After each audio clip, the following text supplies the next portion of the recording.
Hello बच्चों, welcome back to my channel. कैसे हैं आप लोग के एग्जामिनेशन चल रहे हैं जिसमें कि पब्लिक फाइनेंस से रिलेटेड एमसीक्यूज लेकर के मैं आ रही थी। उस पहले भी से मैंने काफी वीडियोस अपलोड करी हुई हैं। अगर नहीं देखी है तो जरूर से देख लीजिएगा, काफी इंपॉर्टेंट क्वेश्चन हैं उसमें। आज की वीडियो में भी ऐसे ही कुछ इंपॉर्टेंट क्वेश्चन रहेंगे। तो आइए वीडियो को शुरू करते हैं, लेकिन चैनल को सब्सक्राइब जरूर से कर लीजिएगा जिससे कि आपको इसी तरह की वीडियोस मिलती रहे। फर्स्ट क्वेश्चन लेते हैं, जीएसटी का पूर्ण रूप क्या है? What is the full form of GST? Goods and supply tax, goods and service tax, general sales tax, government sales tax. तो ये जानने से पहले जीएसटी के सबसे पहले हमें इम्पोर्टेंट है ये जानना कि जीएसटी किन शब्दों से, किन वर्ड से मिलकर बना है। जीएसटी की फुल फॉर्म हो जाती है गुड्स एंड सर्विस टैक्स, यानी कि जो वस्तुएं होती हैं, जो हम प्रोडक्ट हैं मैन्युफैक्चर किए जा रहे हैं, बनाए जा रहे हैं, और साथ ही जो सेवाएं दी जाती हैं, जो सर्विसेज दी जाती हैं, उन पर ये टैक्स लगाया जाता है। इसीलिए इसका नाम हो जाता है गुड्स एंड सर्विसेज टैक्स यानी कि जीएसटी। तो राइट आंसर होगा हमारा ऑप्शन बी। नेक्स्ट क्वेश्चन है, भारत में जीएसटी कब से लागू हुआ? GST was implemented in India from 1 जनवरी 2017, 1 अप्रैल 2017, 1 मार्च 2017, 1 जुलाई 2017। तो यहाँ पर क्वेश्चन में कह रहा है कि जीएसटी कब से लागू हुआ था। तो एक चीज तो क्लियर है कि 2017 में 2017 में लागू हुआ था, लेकिन किस मंथ से हुआ था? तो वो 1 जुलाई 2017 होगा। 1 जुलाई 2017 से भारत में जीएसटी लागू हुआ था।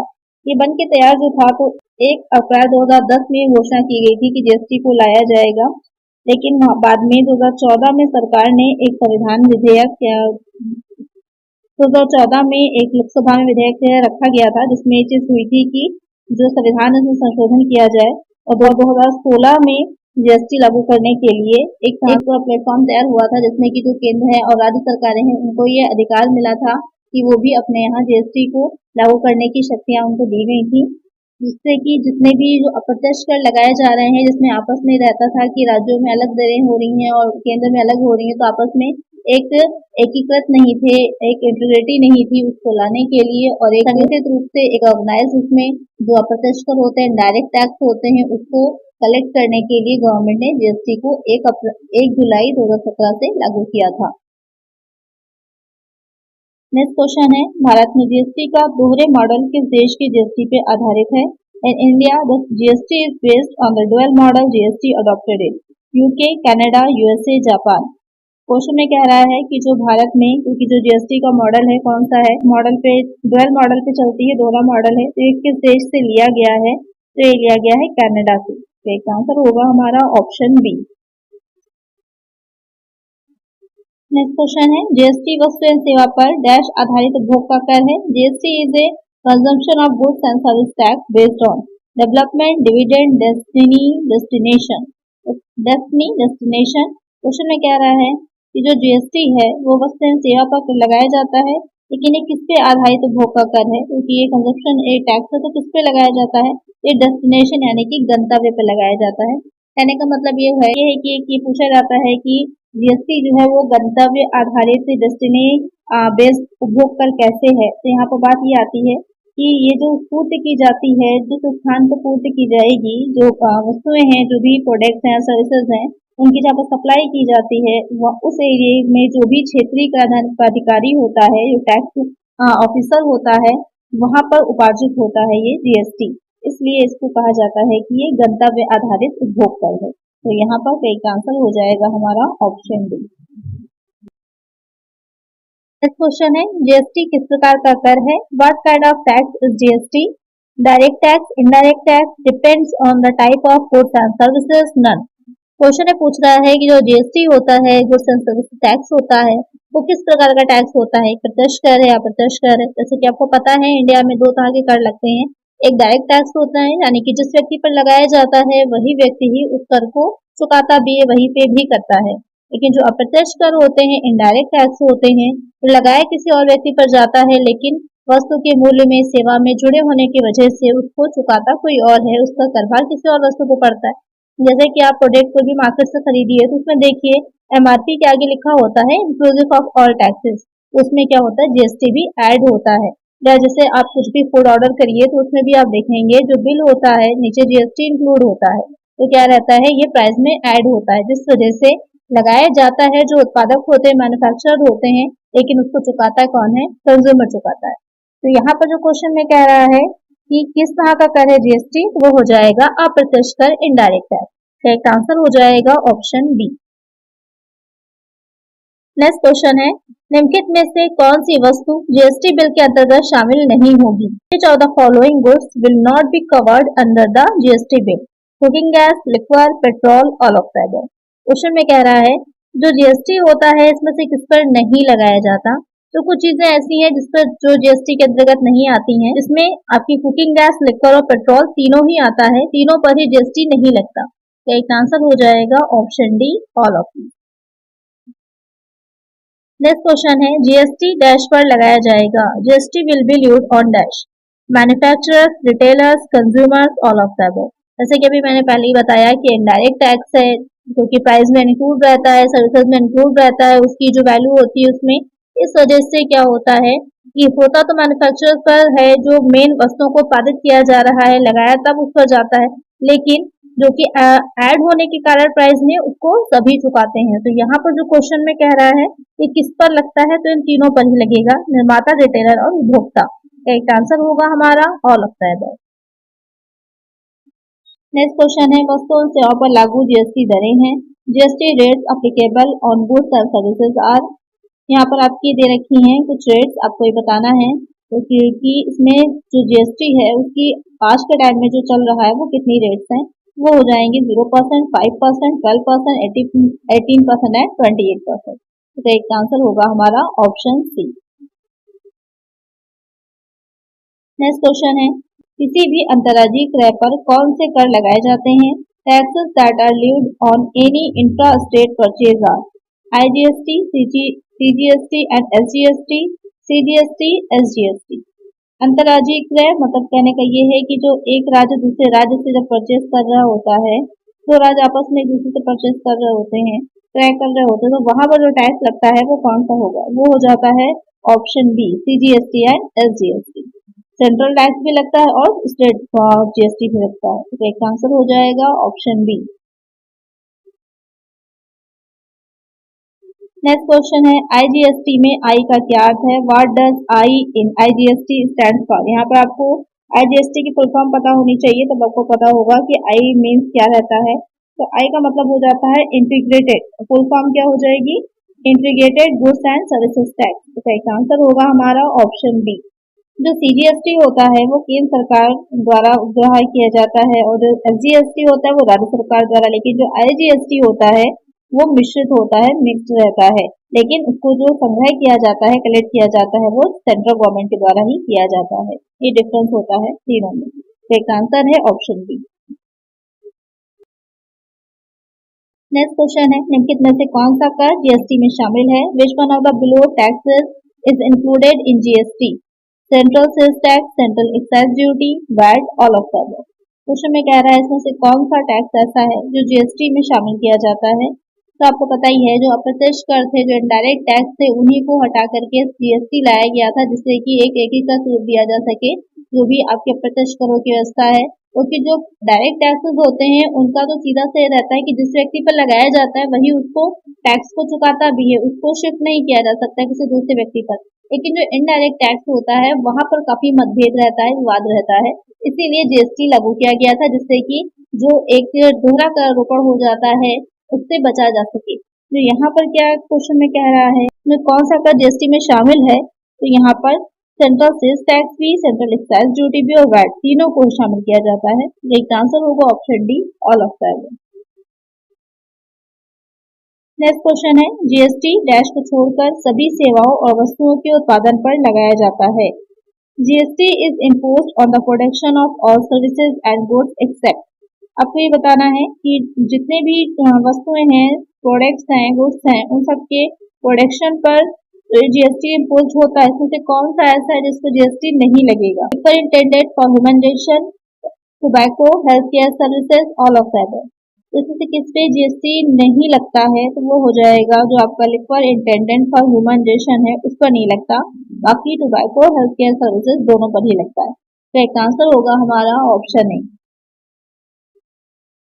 नेक्स्ट क्वेश्चन है, उत्पाद एवं सेवा नेटवर्किंग जीएसटीएन निम्नलिखित गतिविधियां आती हैं। यहाँ पर आपको बताना है कि जो आपका GSTN है, उत्पादन सेवा नेटवर्किंग, उसमें कौन सी गतिविधियां शामिल की जाती हैं।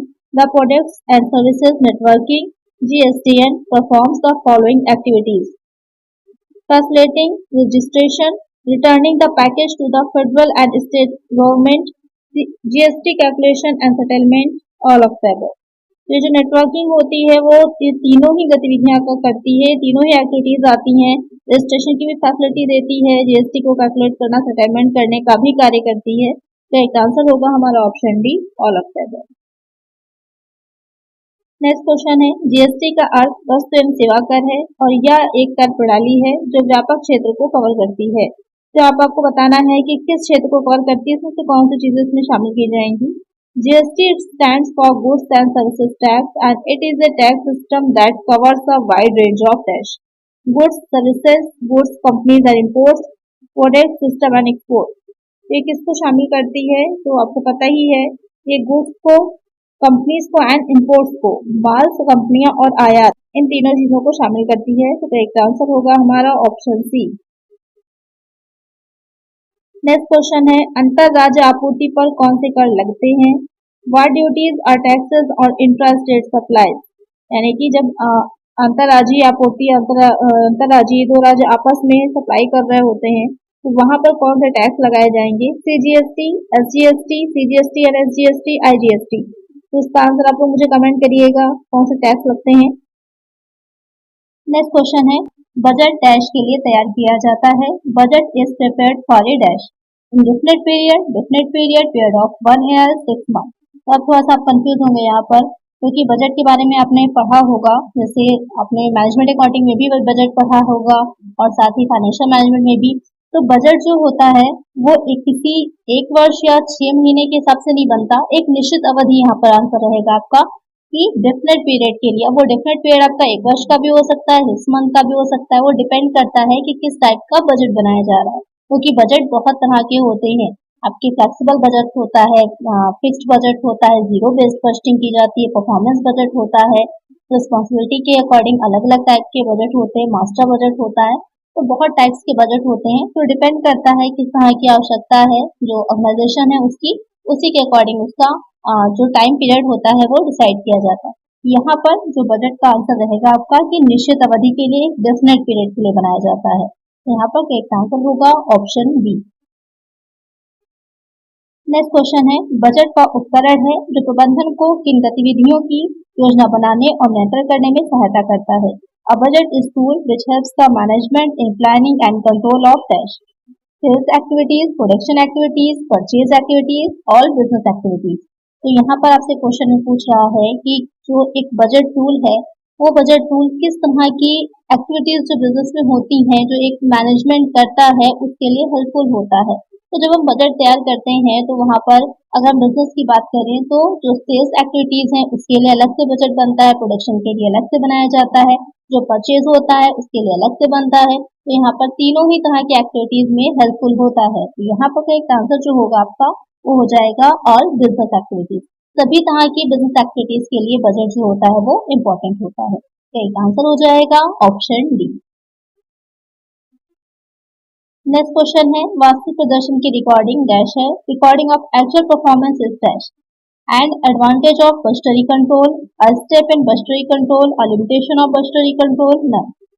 तो यहाँ पर क्वेश्चन में कह रहा है कि जो एक्चुअल परफॉर्मेंस की गई है, जो बजट बनाया जाता है, आप एक चीज ध्यान में रखिएगा, बजट जो होता है वो आपको फ्यूचर में क्या करना है, किस तरह से करना है, कितनी इनकम आएगी, कितना एक्सपेंसेस होगा, किस आइटम्स पर कितना आपका एक्सपेंसेस आएंगे और कहाँ कहाँ से आपकी रेवेन्यू आएगी, इन सब का पूरा एक रिकॉर्डिंग होती है, एक लेखा जोखा होता है जो आप पहले से अनुमान लगाते हैं। आपको ऑलरेडी पता नहीं होता, एक एस्टिमेट तैयार करते हैं कि भविष्य में, फ्यूचर में इतना हमारा खर्चे होंगे या फिर इतना हमारी इनकम होगी। ये जो बजटरी नियंत्रण होता है, बजटरी कंट्रोल होता है, उसका एक चरण बन जाता है, एक स्टेप होता है एक्चुअल परफॉर्मेंस को रिकॉर्ड करना।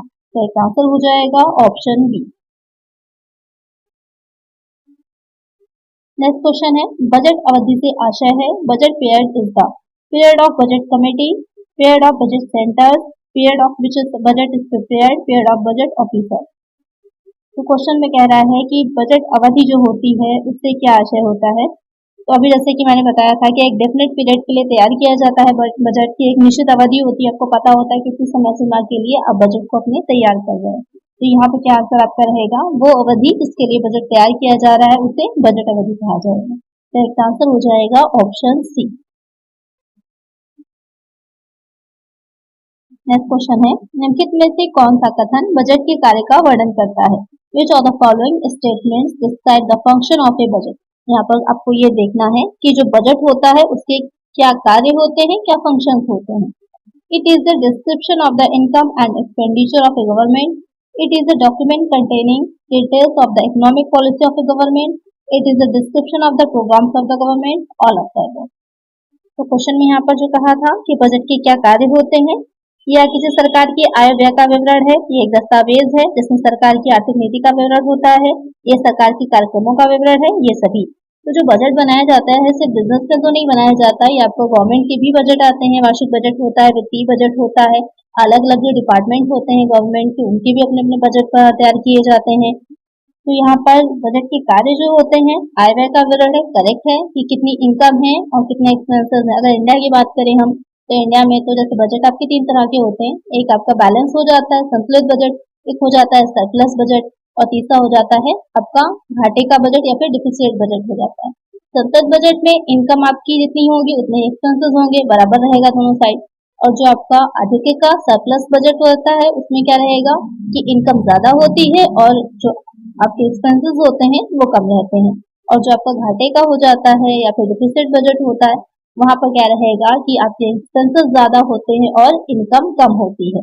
तो इंडिया में भी यही चीज रहती है मेन, कि हमारे यहाँ की जो वित्तीय व्यवस्था है वो क्या है, घाटे की है, और यहाँ का जो बजट बनता है उसमें भी क्या रहता है आपका संतुलित नहीं होता, असंतुलित रहता है, और ज्यादातर हमारे एक्सपेंसेस ज्यादा होते हैं और हमारी इनकम कम आती है। इसीलिए घाटे की वित्तीय व्यवस्था रहती है, घाटे का बजट बनाया जाता है। तो यहाँ पर क्या रहेगा, आय व्यय का विवरण रहता है, करेक्ट है। ये एक दस्तावेज है जिसमें सरकार की आर्थिक नीति का विवरण होता है, बिल्कुल करेक्ट है कि जब बजट पेश किया जाता है तो वहां पर संसद में जब उसको सुनवाई होती है, विचार विमर्श होता है, तो वहां पर ये रहता है कि गवर्नमेंट अपना पूरा स्टेटमेंट है, आर्थिक नीति जो होती है उसका बताती है कि किस मद पर कितना जो बजट बनाया गया है, उसके बाद होता है कितना देना चाहिए या नहीं देना चाहिए, उसके बाद वो पारित किया जाता है। तो यहाँ पर क्या रहता है, एक स्टेटमेंट रहता है उसकी आर्थिक नीति का।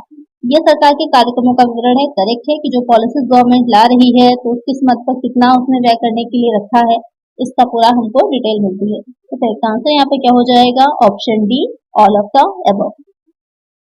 आज के वीडियो में इतना ही, मिलते हैं नेक्स्ट वीडियो में कुछ और नए क्वेश्चंस के साथ। अगर वीडियो अच्छी लगी है तो लाइक जरूर से कर दीजिएगा, चैनल पर नए हैं तो चैनल को सब्सक्राइब कर लीजिएगा और फ्रेंड्स और वीडियो को शेयर भी करिएगा। मिलते हैं नेक्स्ट वीडियो में। Thank you.